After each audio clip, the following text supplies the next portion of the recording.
নমস্কার।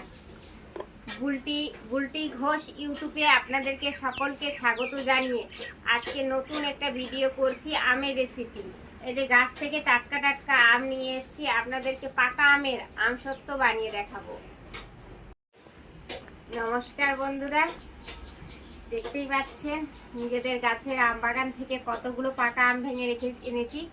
পাকা আমের আপনাদেরকে রেসিপি করে দেখাবো। তার জন্য মালদা জেলা আমের জন্য বিখ্যাত। মালদা জেলায় জন্মগ্রহণ করেছি, আমের রেসিপি তো অবশ্যই দেখাবো। দেখেন কতগুলো আম গাছ থেকে একদম টাটকা টাটকা একদম পেরে এনেছি। দেখেই বুঝতে পারছেন কত সুন্দরভাবে পেকেছে গাছ থেকে আম, গাছ পাকা আম। দেখতেই পাচ্ছেন বন্ধুরা, একদম দেখেন একদম গাছ পাকা আম, একদম টাটকা টাটকা গাছ পাকা আম। নিজেদের বাগান থেকে আমগুলো একদম পেরে নিয়ে এসেছি। দেখেই বুঝতে পারছেন কতটা পেকেছে আমগুলো। এবার আমগুলো আমি ছিলে নেব।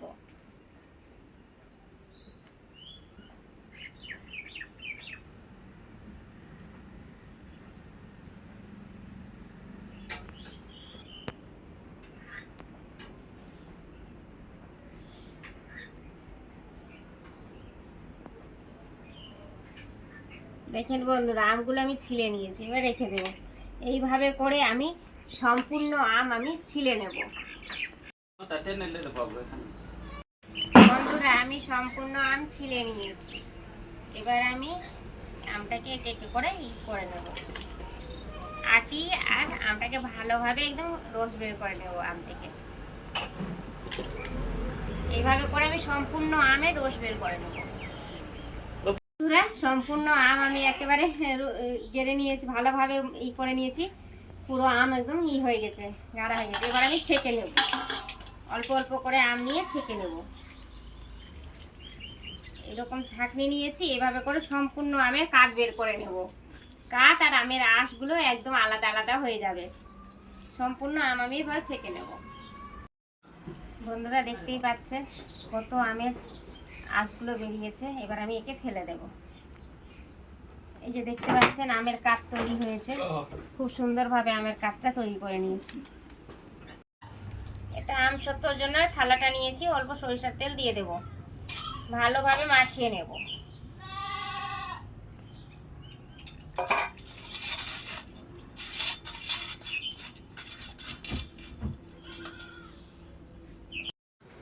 গ্যাসটা জ্বালিয়ে দেব,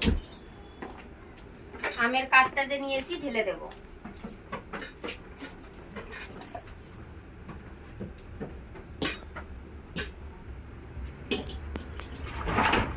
ভালোভাবে ফুটিয়ে নেব, ভালোভাবে ফুটিয়ে নেব। এই পর্যায়ে চিনিগুলো দিয়ে দেবো। পাকা আম তো বন্ধুরা অনেক মিষ্টি হয়, তাই অল্প চিনি দেব।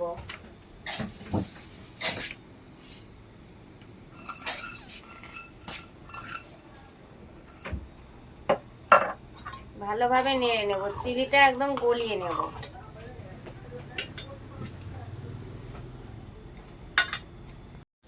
গ্যাসটা আমি বন্ধ করে দেব।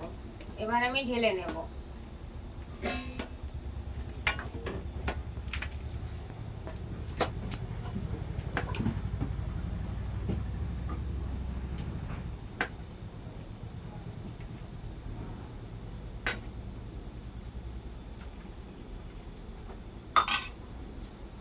দেখেন কত সুন্দর হয়েছে।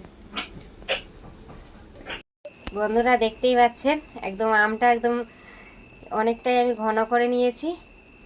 আমের কাঠ আমার তৈরি হয়ে গেছে। এই পর্যায়ে আমি গ্যাসটা বন্ধ করে দেব।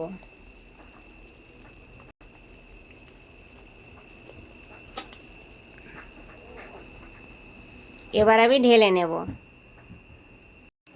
বন্ধুরা, দেখতে পাচ্ছেন আমি এবার ঢেলে নিয়েছি। আমের কাঠটা দেখেন কত সুন্দর আমের কাঠ তৈরি হয়েছে। আর আমের যে পাকা আমের যে সেন্টই আলাদা। পাকা আমের যা সেন্ট বেরোচ্ছে না, যখন আমি আপনাদেরকে রেসিপি বানিয়ে দেখাবো দুর্দান্ত লাগবে। দেখতেও যেমন সুন্দর লাগবে, খেতেও তেমন খুবই ভালো লাগবে। নমস্কার বন্ধুরা, 4 দিন পর ফিরে এলাম। দেখেন 4 দিনে আমার কত সুন্দর পাকা আমের আমসত্ত্ব তৈরি হয়ে গেছে। দেখেই বুঝতে পারছেন কত সুন্দরভাবে একদম রৌদ্রের মধ্যে ভালোভাবে একদম শুকিয়ে নিয়েছি। এইভাবে রৌদ্রে যদি আপনারা এই আমসত্ত্ব পাকা আমের বানান, তাহলে খেতে খুবই ভালো লাগবে। আমের সময় চলে গেলেও এটা সারা বছর ধরে খাওয়া যাবে।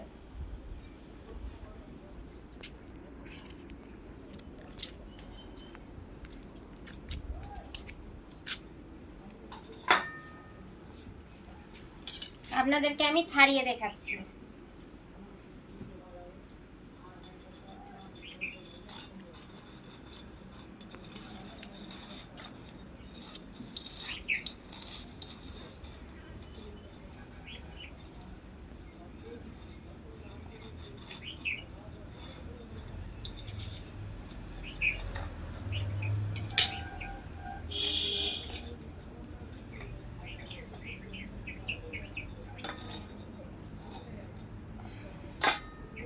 দেখেন কত সুন্দর আমসত্ত্বটা তৈরি হয়েছে, একদম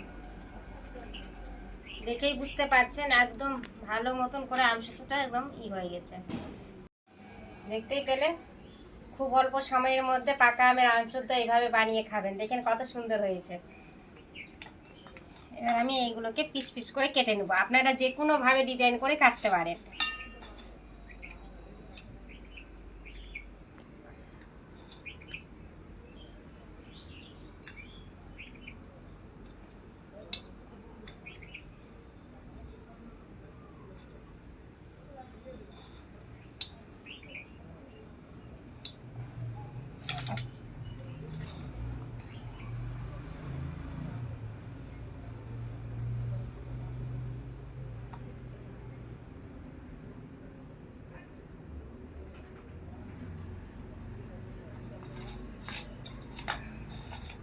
বন্ধুরা দেখেন আমি পিস পিস করে কেটে নিয়েছি। আপনারা বিভিন্ন ডিজাইন করে কেটে খেতে পারবেন।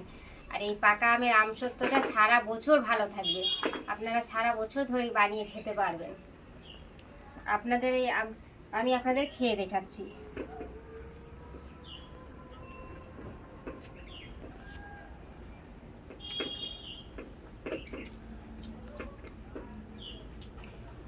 খুবই সুন্দর হয়েছে বন্ধুরা, খেতে খুবই ভালো লাগছে। এইভাবে করে আপনারা সকলে বানিয়ে খাবেন, খুবই ভালো লাগবে। আর সকলে ভালো থাকবেন, সুস্থ থাকবেন, নিজের খেয়াল রাখবেন। আর আমার ইউটিউব চ্যানেলটা যে রয়েছে, এখনো পর্যন্ত যারা সাবস্ক্রাইব করেননি অবশ্যই সাবস্ক্রাইব করবেন। আর সাবস্ক্রাইবের পাশে যে ঘন্টিটা আছে ক্লিক করবেন।